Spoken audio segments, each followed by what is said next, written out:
Hello everyone. Here is the story. I was nearly arrested for trespassing. Then the HOA learned I could dissolve them. Please listen along, subscribe to the channel, and share your thoughts. We truly appreciate all feedback as it helps the channel grow and improve. Also, feel free to share a little about where you live, your age, and your interests. We are incredibly grateful for your support. I hope you enjoy this story. Let's get started. The fastest way to destroy an abusive HOA is to let them believe they are winning. The deputy sheriff stood less than 3 feet away from me, with one hand resting near his handcuffs, while morning sunlight reflected off the windshield of his patrol vehicle parked outside the Oak Ridge Preserve clubhouse. Freshly watered grass filled the air with that clean, earthy smell that always reminded me of Saturday mornings. But nothing about this Tuesday felt peaceful. Nearly 40 homeowners had gathered outside after receiving an email from the HOA president promising an important community announcement. Instead, they were watching what looked like the public humiliation of a neighbor they barely knew. Rebecca Lawson stood at the front of the crowd wearing a cream blazer, holding a leather folder against her side, as though she had rehearsed every second of this moment. She looked at me with complete confidence before turning toward the deputy. "That is the homeowner I reported," she said. He ignored written warnings, entered restricted HOA property, and refused repeated requests to leave. "We want him formally removed." The deputy nodded politely before looking back at me. "Sir, I need to ask you directly. Do you intend to leave the property peacefully?" I glanced toward the narrow strip of landscaped ground everyone kept calling HOA property. Decorative shrubs lined the walkway beside the clubhouse, but I was not standing on HOA land at all. I knew exactly where the legal boundary began because I had reviewed the county survey before sunrise. The iron survey monument was still buried beneath a small patch of mulch less than 2 feet from my shoes. Rebecca had never bothered to verify it. She only assumed that confidence could replace facts. I kept my voice calm. "Deputy, I am standing exactly where the county records say I am allowed to stand." Rebecca laughed softly, making sure everyone nearby could hear her. "He always has another document," she said. "He thinks paperwork changes reality." Several neighbors quietly nodded in agreement. To them, I was simply the quiet man who had moved into the subdivision 6 weeks earlier and somehow managed to upset the HOA almost immediately. They did not know my profession. They did not know why I never argued during board meetings. They certainly did not know why I had carefully saved every letter, every email, every violation notice, and every voicemail Rebecca had ever sent me. The deputy extended his hand. "If you have documents, let me see them." I slowly reached inside my jacket and removed a sealed envelope. Before I could hand it over, the deputy's radio crackled with unexpected urgency. Dispatch instructed him to pause all enforcement actions because the county attorney's office had requested immediate contact regarding an active legal matter connected to Oak Ridge Preserve Homeowners Association. The deputy frowned. "Repeat that," he said into the radio. The dispatcher repeated every word. "Do not proceed with an arrest until the county attorney returns the call." Silence settled over the entrance. Even the landscaping crew shut off their equipment to watch. Rebecca stepped forward with obvious frustration. "There has to be some mistake," she insisted. "The board has full authority here." The deputy simply raised one hand, signaling everyone to wait. For the first time that morning, Rebecca looked uncertain. She still believed she controlled the situation because she believed this was only another dispute between an HOA and a homeowner. What she did not know was that I had spent nearly 2 decades helping courts investigate nonprofit corporations that ignored their own governing documents. I had not moved to Oak Ridge Preserve looking for another legal battle.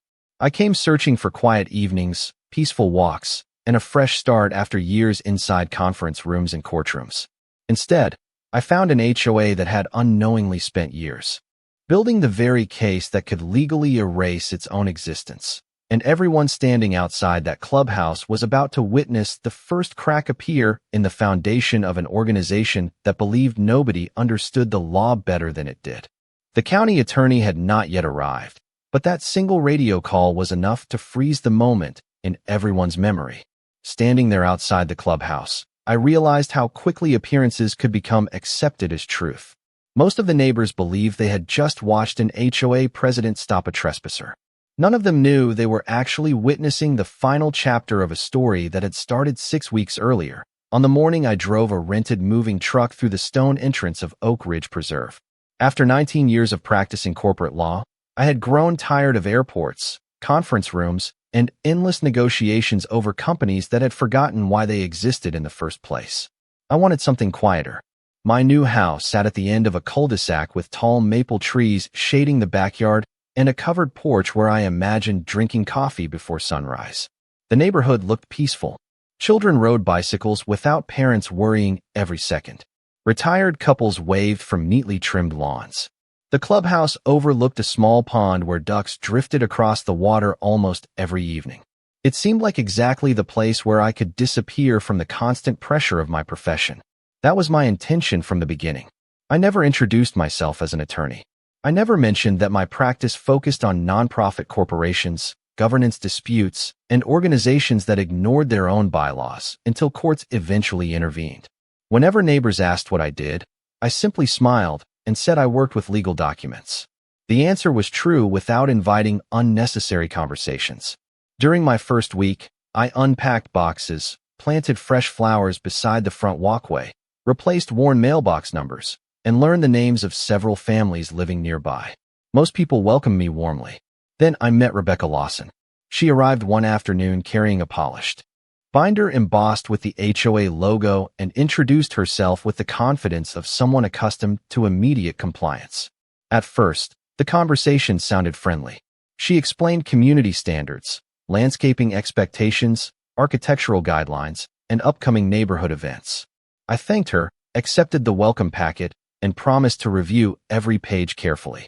Before leaving, she glanced toward my driveway and said, almost casually, "Around here, things work much better when homeowners do not ask too many questions." I smiled politely, assuming she was joking. Looking back now, I realized it was the first warning I received. Over the following days, I noticed Rebecca everywhere. She slowly drove past my house each morning before most residents left for work. She stopped to examine landscaping projects, measured trash containers left beside garages, and photographed homes with her phone whenever she believed something violated community rules. Neighbors lowered their voices whenever she approached. One retired veteran quietly told me, "She runs this place like it belongs to her." I laughed because I thought he was exaggerating. I had spent my career reading governing documents. I knew an HOA had defined authority and legal limits. I believed no reasonable board would intentionally cross those boundaries. What I did not understand was that Rebecca had spent years convincing people that confidence carried the same weight as law. She had become so comfortable making decisions without challenge that she no longer noticed the difference between actual authority and authority. People simply stopped questioning. I had moved to Oak Ridge Preserve hoping nobody would ever need to know what I did for a living. Rebecca unknowingly made certain that would never remain possible. The first violation notice appeared exactly 9 days after I moved in. It arrived in a plain white envelope tucked beneath my front door before sunrise, almost as though someone wanted to make sure I saw it before leaving for work. According to the letter, my mailbox numbers were not the approved style for Oak Ridge Preserve, even though I had replaced them with the same size and color used by at least a dozen homes on my street. The notice gave me 5 days to correct the issue or face a $50 fine. I walked through the neighborhood that evening carrying my phone in my pocket, taking photographs only after making certain I remained on public sidewalks. House after house displayed different mailbox numbers, different fonts, and even different colors. Nobody else had received a warning. That was when I realized the letter was never about compliance. It was about testing whether I would quietly submit. I replaced nothing. Instead, I placed the notice into a file folder, labeled it with the date and time, and continued unpacking my house. 3 days later, another letter arrived.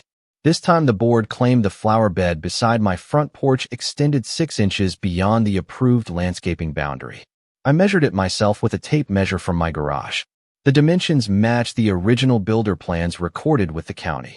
I photographed every measurement before placing the second notice into the same folder. By the end of my 3rd week, the folder had grown thicker. My driveway was supposedly stained beyond community standards, even though it had been professionally cleaned before closing. My trash container had allegedly remained visible after collection day despite security camera footage showing it returned to the garage less than 20 minutes after pickup. One letter even claimed I had failed to request approval for replacing outdoor light bulbs, a rule that did not exist anywhere inside the governing documents Rebecca herself had delivered on my first day. Every accusation followed the same pattern. Broad language, confident tone, no supporting evidence. I never responded emotionally. Every envelope was scanned, every email saved, every inspection date compared against weather reports, photographs, and security camera timestamps. Years of practicing law had taught me something simple. Facts become valuable only when they are preserved before someone has the opportunity to change the story. Rebecca, however, interpreted my silence very differently. She assumed I was intimidated. During one board meeting, she smiled politely while announcing that certain homeowners struggled to understand community standards and would eventually learn to cooperate. Several people glanced toward me before quickly looking away. I simply wrote down the exact wording and the time she said it. The meeting minutes published later omitted that statement entirely. That omission became another document inside my growing file. Soon neighbors began approaching me privately. One young couple admitted they had received unexplained fines after questioning a landscaping contract. An older homeowner quietly shared copies of warning letters that looked almost identical to mine, right down to the wording and formatting. Nobody wanted a public confrontation because everyone believed the board always won. I listened far more than I spoke. I never encouraged anyone to challenge Rebecca. I only asked whether they still had their paperwork. Most did. Piece by piece, what appeared to be isolated disagreements slowly revealed something much larger. Rebecca believed she was building pressure until I surrendered. In reality, every letter she signed became another carefully dated exhibit in a case she did not even know was beginning to take shape. By the beginning of my fourth week, I stopped thinking about the violation notices individually and started looking at the entire pattern. Every letter arrived just before a board meeting. Every deadline expired immediately before another fine appeared. Every accusation seemed designed to force a reaction instead of correcting an actual problem. That was when I decided it was time to stop collecting only my own records and begin requesting theirs. I drafted a polite letter addressed to the board asking to inspect the association's governing documents, financial reports, meeting minutes, election records, architectural review decisions, and vendor contracts. I did not quote legal statutes. I did not mention my profession. I simply requested access as a homeowner exercising rights described within the community documents themselves. 2 days later, I received an email from Rebecca. Her answer was only 3 sentences long. She claimed the requested records were confidential, unavailable for homeowner review, and not relevant to my violations. The message ended by warning that further attempts to interfere with board operations could result in additional enforcement action. I read the email twice before quietly placing it into my growing folder. What interested me was not the refusal itself. It was the wording. She had denied access without identifying any specific authority allowing her to do so. The following week, I attended another board meeting. Rebecca opened the session by thanking everyone for supporting the board during what she described as unnecessary disruptions caused by one difficult homeowner. She never mentioned my name, but every person in the room understood exactly who she meant. A few neighbors glanced toward me before quickly looking away. Others seemed genuinely uncomfortable, as though they wanted to ask questions but had already learned it was easier to remain silent. When the public comment period began, I stood, introduced myself, and calmly repeated my request to inspect the records. Rebecca smiled in the same patient way a teacher might smile at a child asking an impossible question. She informed everyone that the board had already answered my request and would not waste additional meeting time discussing administrative matters. Before I could respond, she struck the gavel once and moved directly to the next agenda item. The entire exchange lasted less than 60 seconds, yet several residents approached me afterward in the parking lot. One elderly homeowner quietly apologized for how the meeting had been handled. Another told me she had asked to review financial statements the previous year and received almost the same response. A younger couple admitted they had stopped attending meetings altogether because every question seemed to be treated as an act of disloyalty. None of them sounded angry. They sounded exhausted. Over the next several days, something else began happening. Rumors spread through the neighborhood with surprising speed. I supposedly intended to sue every homeowner. I was allegedly trying to lower property values. Someone even claimed I had moved into Oak Ridge Preserve specifically to create conflict. The stories changed depending on who repeated them, but every version painted me as the problem rather than the board's conduct. I never attempted to defend myself publicly because rumors disappear while written records remain. Instead, I quietly documented each conversation, preserved every email, and compared Rebecca's public statements with the official meeting minutes released afterward. Small inconsistencies started appearing everywhere. Comments disappeared. Votes were summarized differently than residents remembered. Entire discussions simply never existed on paper. Rebecca believed she was controlling the narrative by limiting information. She did not realize that every refusal, every omission, and every carefully crafted email was slowly transforming routine neighborhood disagreements into evidence of a much deeper governance failure. By the end of the first month, Rebecca decided quiet pressure was no longer enough. She wanted an audience.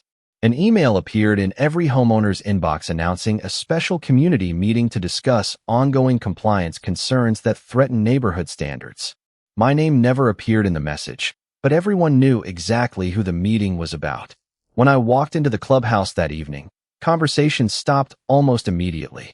People smiled politely, yet there was an unmistakable distance that had not existed only a few weeks earlier. I chose a chair near the back of the room, opened a small notebook, and listened. Rebecca stood at the front beside a projector displaying photographs of perfectly maintained homes. She spoke confidently about preserving property values, protecting investments, and ensuring every resident respected the rules that made Oak Ridge Preserve desirable. Then the presentation shifted. Without identifying me directly, she described repeated resistance from a homeowner who questioned board authority, delayed compliance, and distracted volunteers from serving the community. Every statement was carefully worded to avoid making a direct accusation while leaving no doubt about the person she wanted everyone to picture. Heads slowly turned toward me. Some neighbors looked disappointed. Others appeared relieved that they were not the target. I remained silent because correcting a public narrative without evidence only creates another argument. Rebecca invited comments from residents. A few homeowners praised the board for maintaining high standards. Another suggested stronger penalties for repeat offenders. Nobody mentioned my name, yet every sentence tightened the invisible circle around me. When the meeting ended, I quietly walked toward the parking lot. A retired teacher who lived 2 streets away caught up with me before I reached my truck. She lowered her voice and apologized for what had happened inside. She admitted she had wanted to speak, but feared becoming the board's next problem. Her honesty told me more than any public statement could have. Fear had become part of the neighborhood culture. During the following week, the pressure increased. My access card suddenly stopped opening the clubhouse entrance. The community pool required the same card, and that gate no longer recognized my account either. I received another email claiming the suspension resulted from unresolved compliance issues, although no section of the governing documents authorized that action before a formal hearing. I requested clarification in writing. Rebecca answered with a short message stating that temporary administrative measures fell within the board's discretion. Once again, she cited no authority. Once again, I saved the email. Even simple conversations became different. Neighbors who had previously waved from their driveways now hesitated before saying hello. Some crossed the street while walking their dogs. Others looked genuinely uncomfortable, as though speaking with me might place them on an invisible list. Rebecca had successfully convinced much of the community that questioning the board created unnecessary conflict. From the outside, it appeared she had accomplished exactly what she wanted. I looked isolated. The board looked united. Every new decision seemed to reinforce the idea that I was losing. Yet appearances often hide the most important facts. Every suspended privilege, every carefully worded email, every meeting agenda, and every unexplained policy became another document preserved with dates, timestamps, screenshots, and notes. Rebecca believed she was slowly forcing one homeowner into submission. She never considered that each new attempt to tighten her control expanded the record that would eventually allow someone else to examine not just my treatment, but the way the entire association had been operating for years. The turning point did not arrive with a dramatic confession or a hidden witness. It arrived because I finally stopped looking only at what Rebecca was doing and started examining what the association had quietly failed to do for years. Every nonprofit corporation leaves a paper trail whether its leaders realize it or not. Public filings, recorded amendments, annual registrations, property records, election notices, meeting minutes, financial disclosures, and governing documents all create a timeline that is surprisingly difficult to erase. One rainy Saturday morning, with coffee growing cold beside my laptop, I began comparing every document I had collected against county records and publicly available corporate filings. At first, nothing appeared unusual. Then I noticed a small inconsistency involving the association's annual registration. The filing date listed by the state did not match the date referenced in the board's meeting minutes. Curious, I continued digging. The deeper I looked, the more the timeline stopped making sense. Election notices referred to board members who supposedly approved decisions before they were officially elected. Budget reports referenced meetings that never appeared in the published calendar. Amendments cited sections of governing documents that did not exist in the recorded declaration. None of those issues alone would necessarily destroy an organization, but together they painted a picture of years of careless governance. I printed every record and arranged them across my dining room table in chronological order. Slowly, individual mistakes transformed into a pattern. Rebecca had become so confident in the board's unquestioned authority that basic legal compliance appeared to have become an afterthought. I also noticed something even more significant. The association's corporate status had experienced a lapse that required corrective filings before certain actions could properly continue.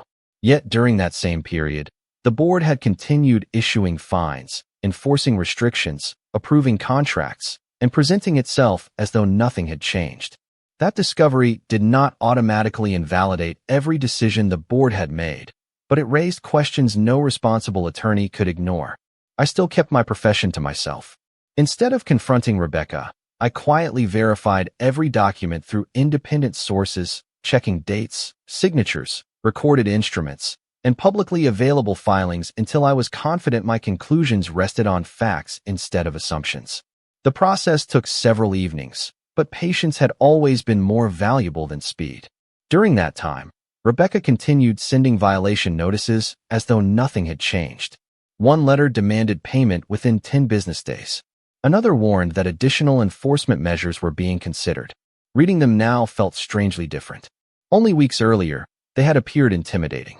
Now they looked like exhibits waiting to be organized. Several neighbors continued sharing their own correspondence with me after hearing I kept detailed records. Their files revealed similar timelines, similar language, and similar procedural shortcuts stretching back several years. The picture became clearer with every page. What looked from the outside like isolated disagreements between homeowners and an assertive board actually reflected a governance system operating with remarkable confidence, but surprisingly little regard for its own legal foundation. I finally understood why Rebecca reacted so aggressively whenever someone requested records. The documents themselves were never her greatest source of authority. They were the one place where her version of events could no longer control the story. Without realizing it, she had spent years creating exactly the evidence that someone with enough patience and enough experience could assemble into a case far larger than a dispute over landscaping, mailbox numbers, or neighborhood rules. The following Tuesday morning began with an email from Rebecca announcing that the board would conduct a routine inspection of common property boundaries surrounding the clubhouse and walking trails. The message sounded ordinary enough that most homeowners probably deleted it after reading the first sentence. I did not. Every word seemed carefully chosen. She emphasized unauthorized access, restricted maintenance areas, and possible legal consequences for anyone interfering with board operations. It read less like a neighborhood notice and more like the opening page of a script.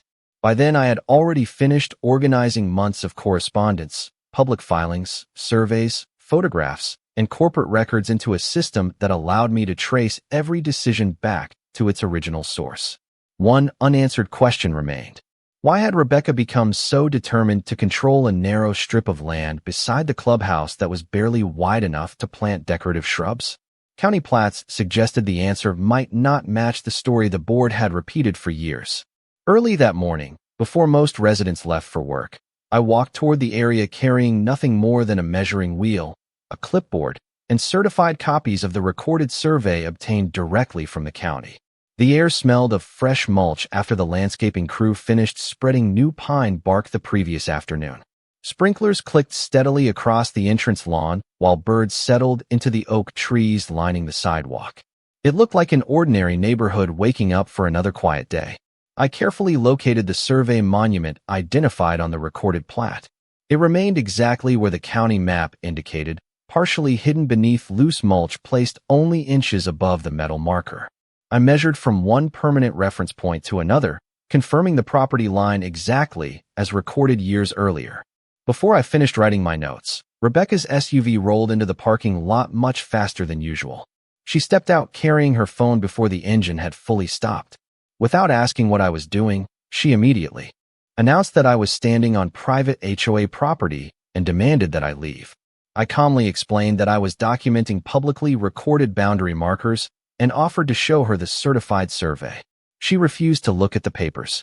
Instead, she insisted the board's internal maps proved otherwise. I asked whether those maps had ever been recorded with the county.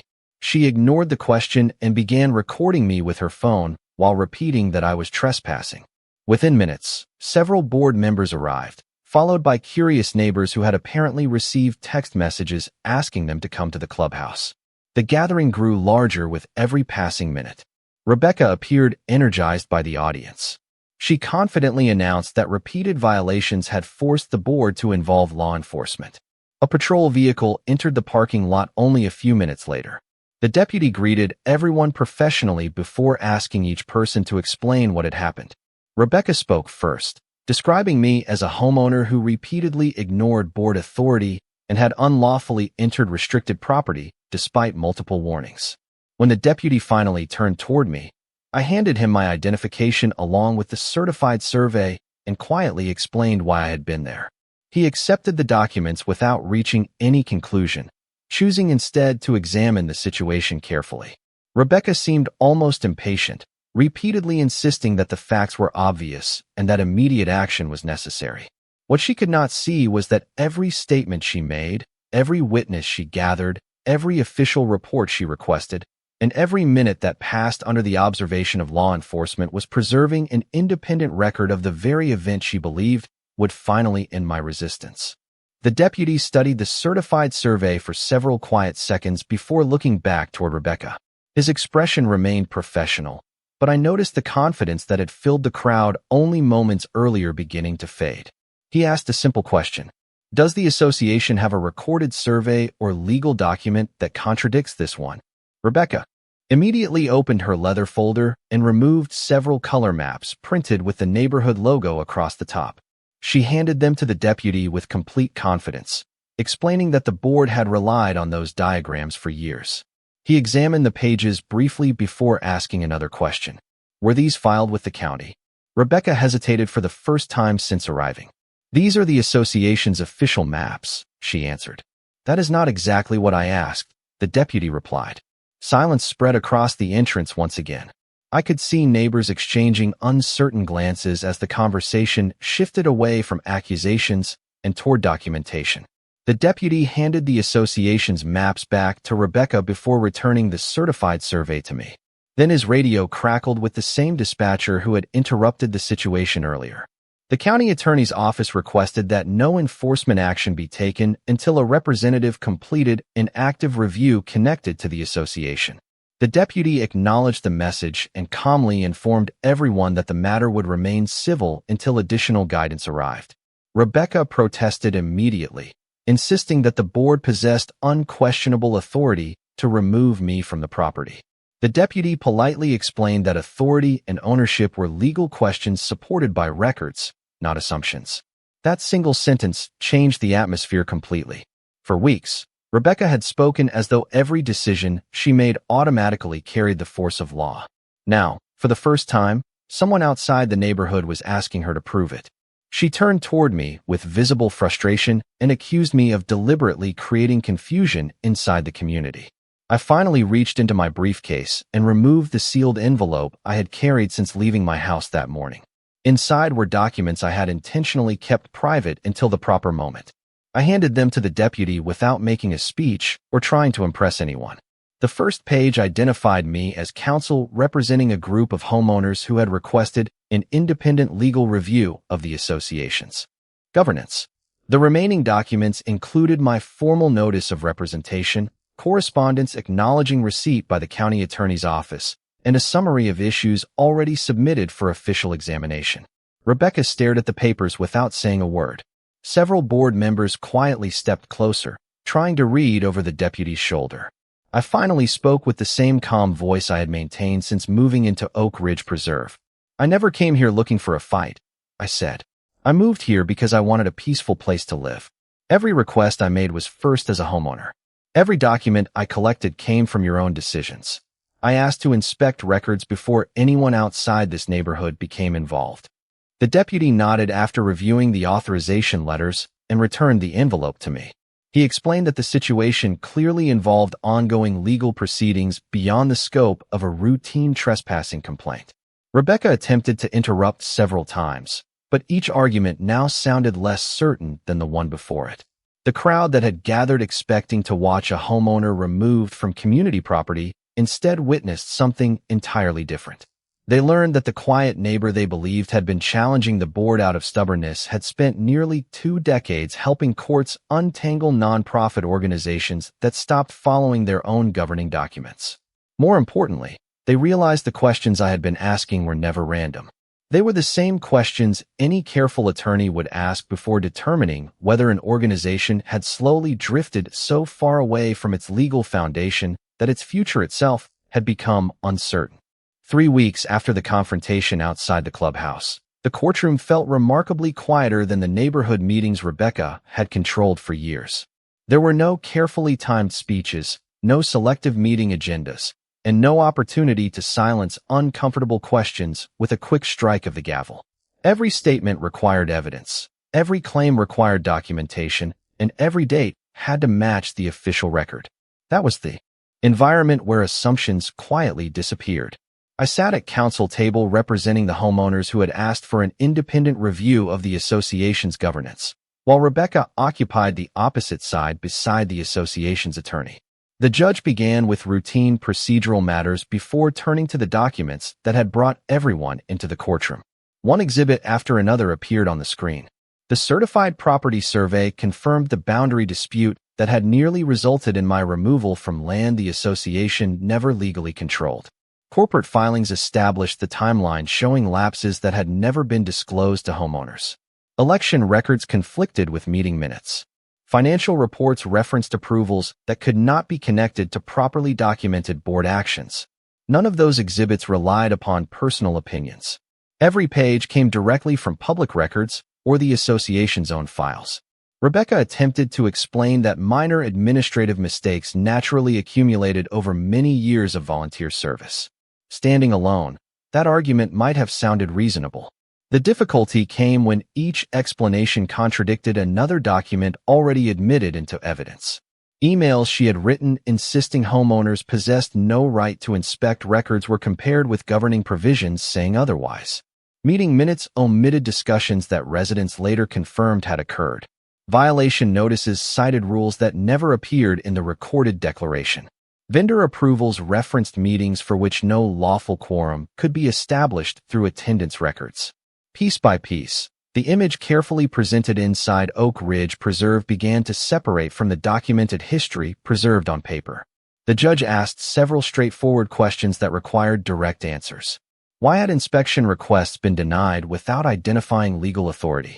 Why had homeowners been disciplined under provisions that did not exist in the recorded governing documents?